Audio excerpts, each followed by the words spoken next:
Bismillahirrahmanirrahim. Assalamualaikum warahmatullahi wabarakatuh. Alhamdulillah.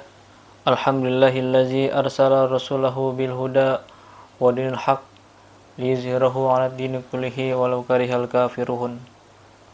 Asyhadu an la ilaha illallah wahdahu la syarikalah wa asyhadu anna sayyidina wa nabiyyana Muhammadan abduhu wa rasuluhu la nabiyya wa la rasula ba'dah.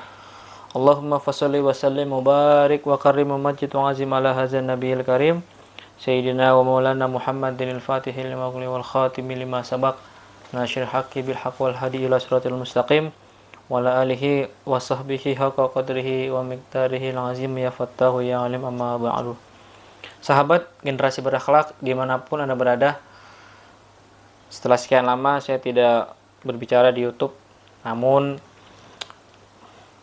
karena banyak sekali polemik nasab Bang Alwi yang dibahas di sosial media, maka saya coba ingin turut mengomentari hal ini.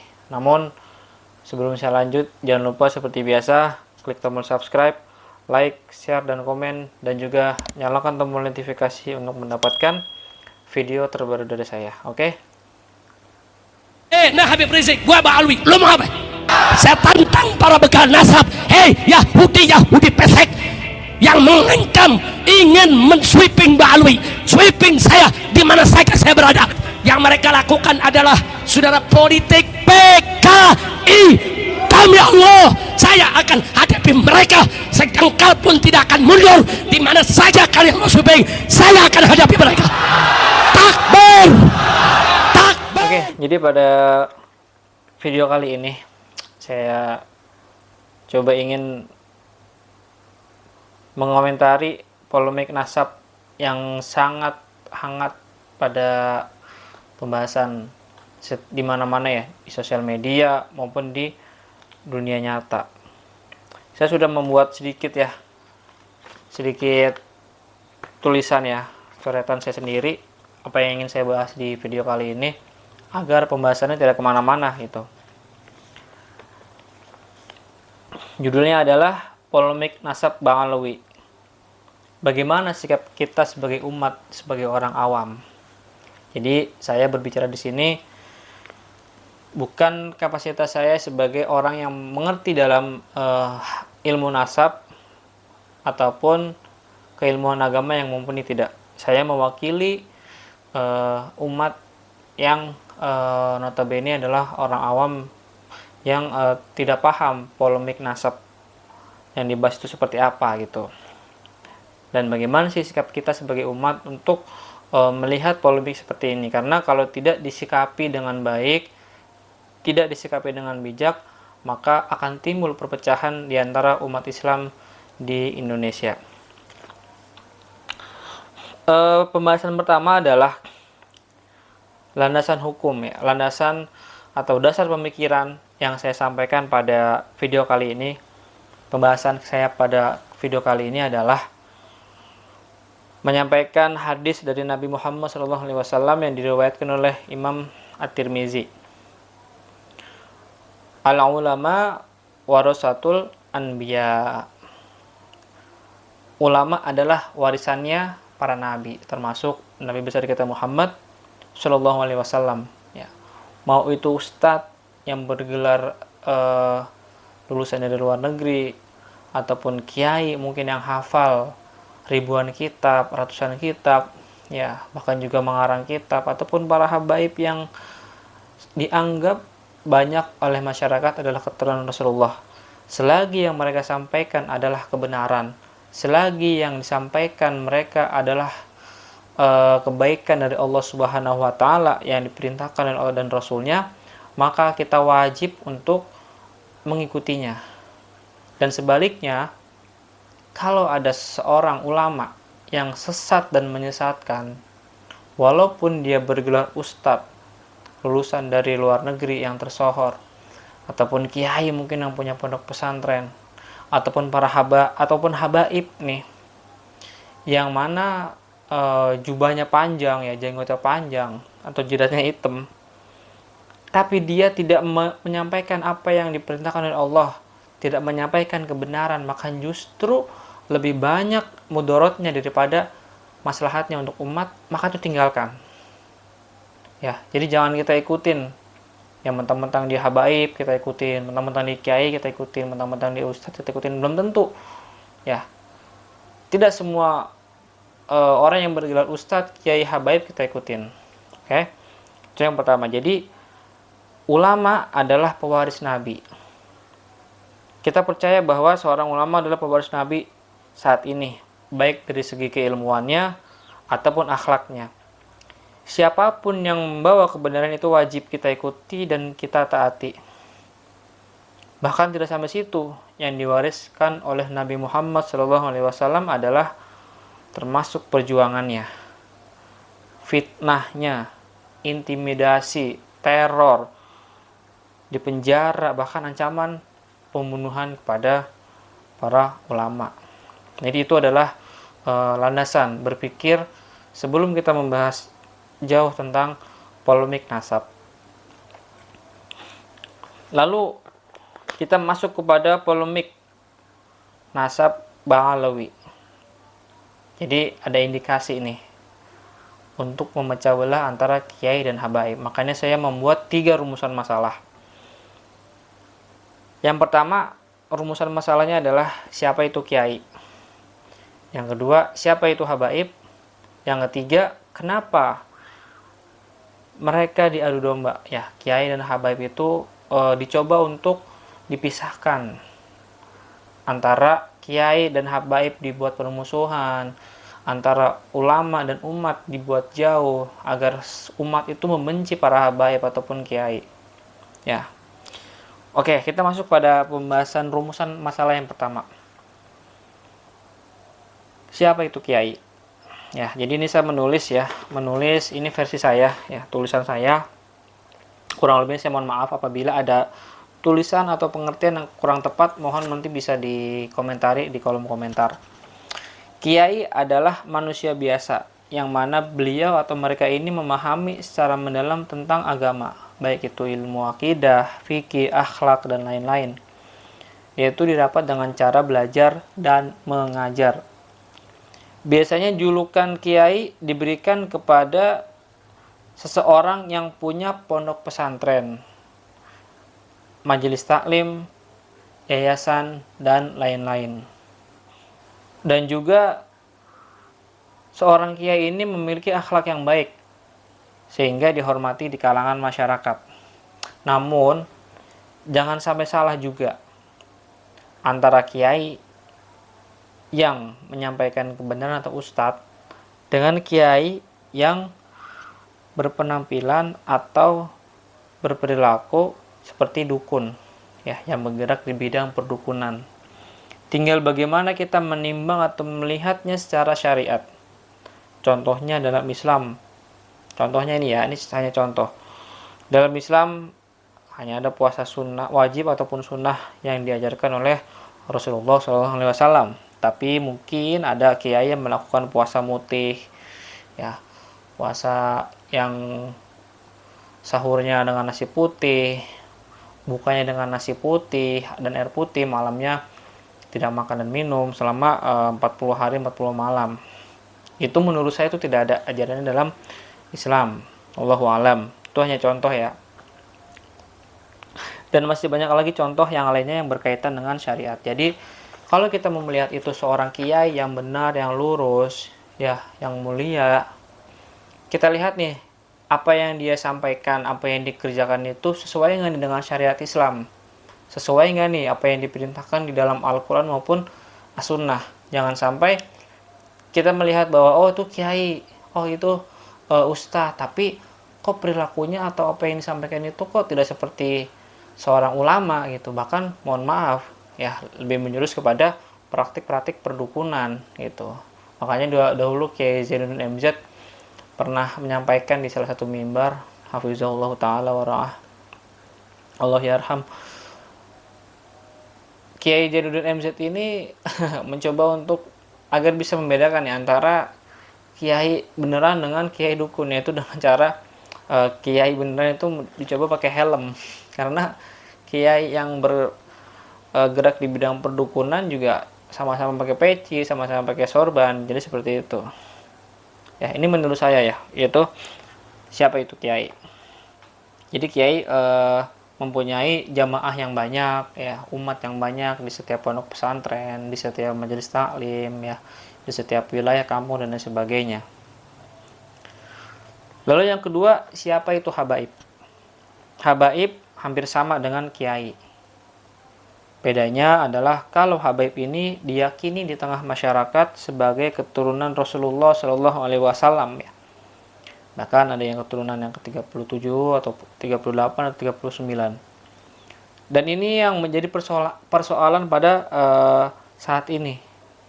Ada oknum yang menganggap bahwa tidak ada keturunan Rasulullah dari jalur Sayyidina Husain yang bernama Alwi, yaitu anak daripada Imam Ubaidillah.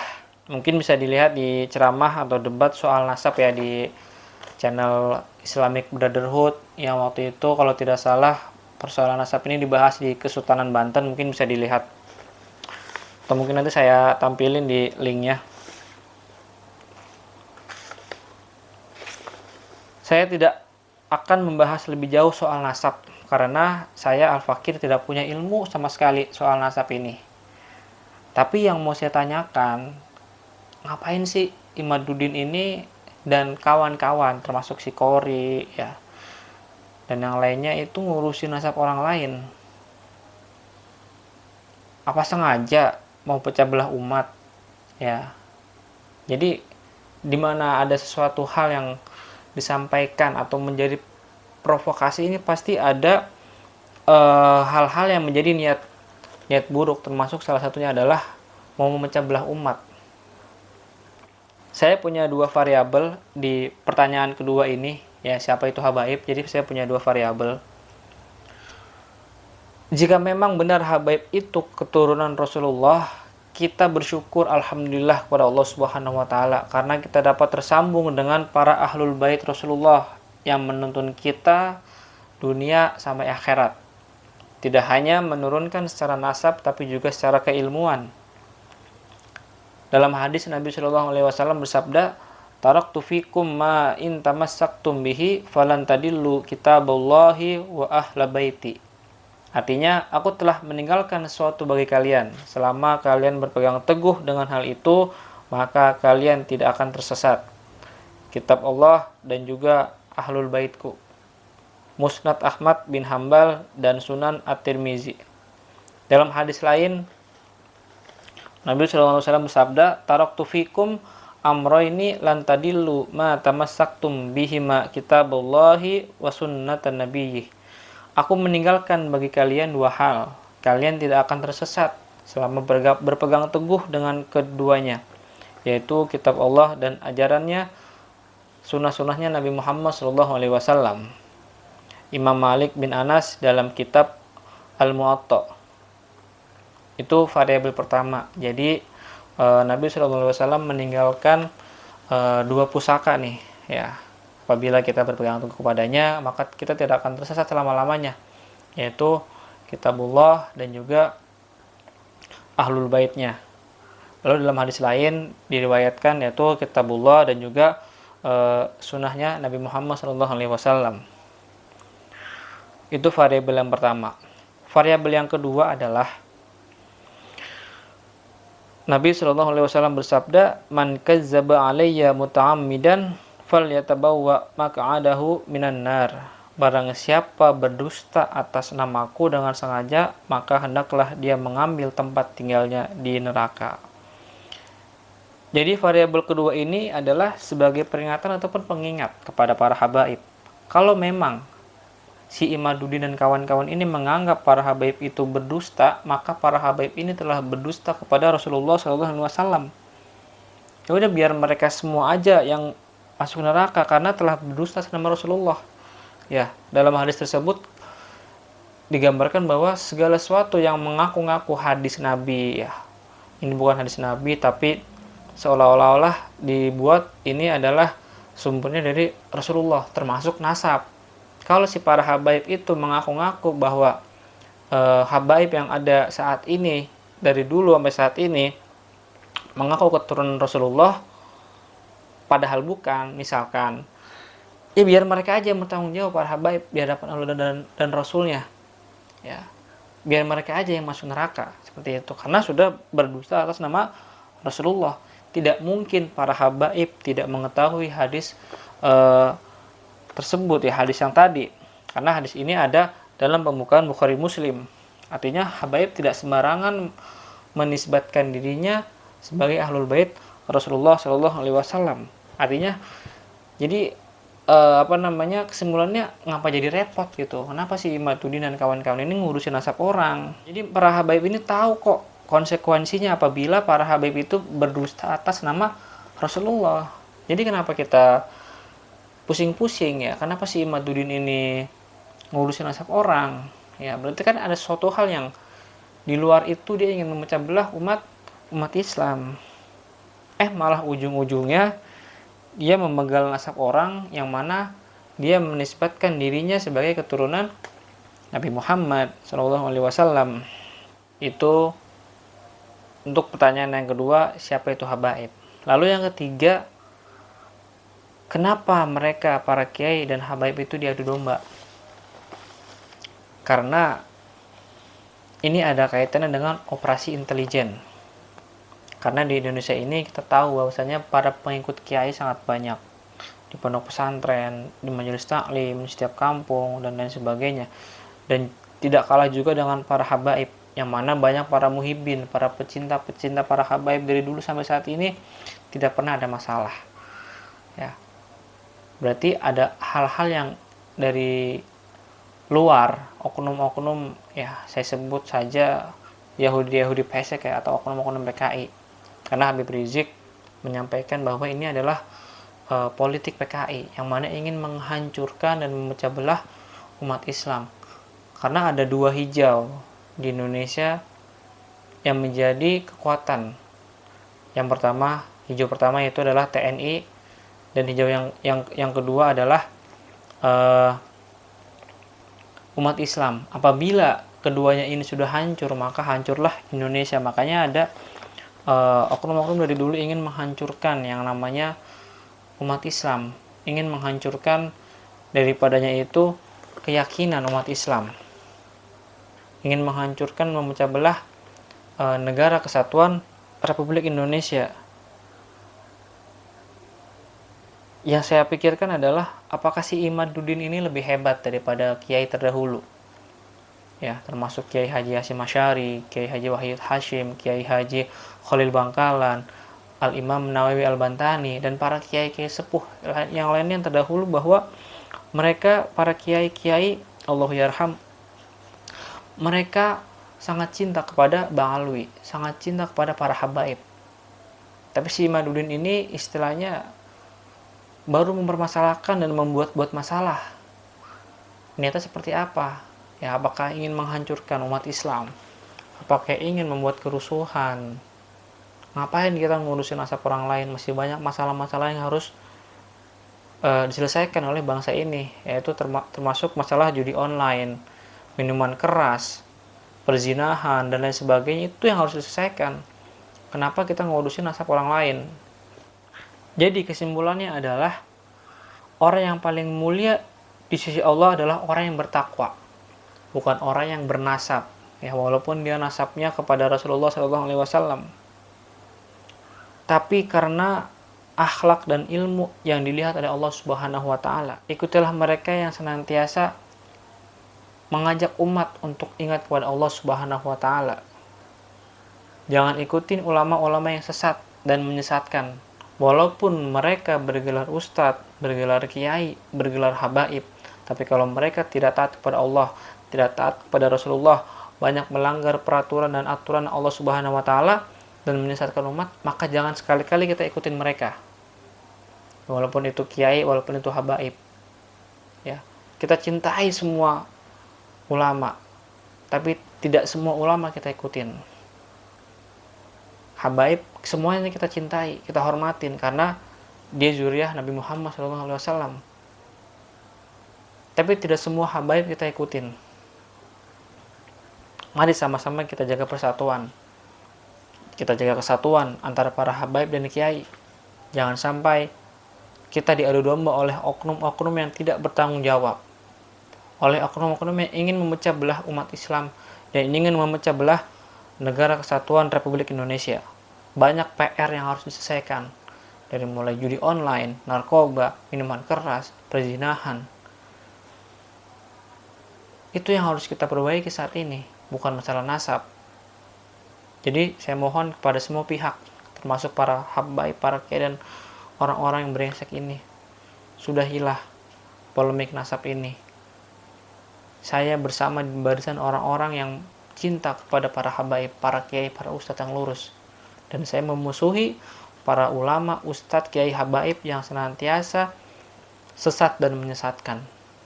Saya memakai baju ini agar membuktikan bahwa kecintaan saya kepada para habaib, termasuk salah satunya Imam Besar Al-Habib Muhammad Rizik bin Husain bin Syihab, yang mana beliau sangat luar biasa membela rakyat, menyampaikan kebenaran, tidak takut atas dirinya, tidak takut dia dibunuh dan lain sebagainya, karena apa yang dia sampaikan adalah kebenaran yang sudah diajarkan oleh Nabi besar Muhammad Shallallahu Alaihi Wasallam. Ya mungkin itu aja yang bisa saya sampaikan. Kurang dan lebihnya saya mohon maaf. Hadian ya Allah wa iyyakum ila siratil mustaqim. Walahu minkum. Assalamualaikum warahmatullahi wabarakatuh.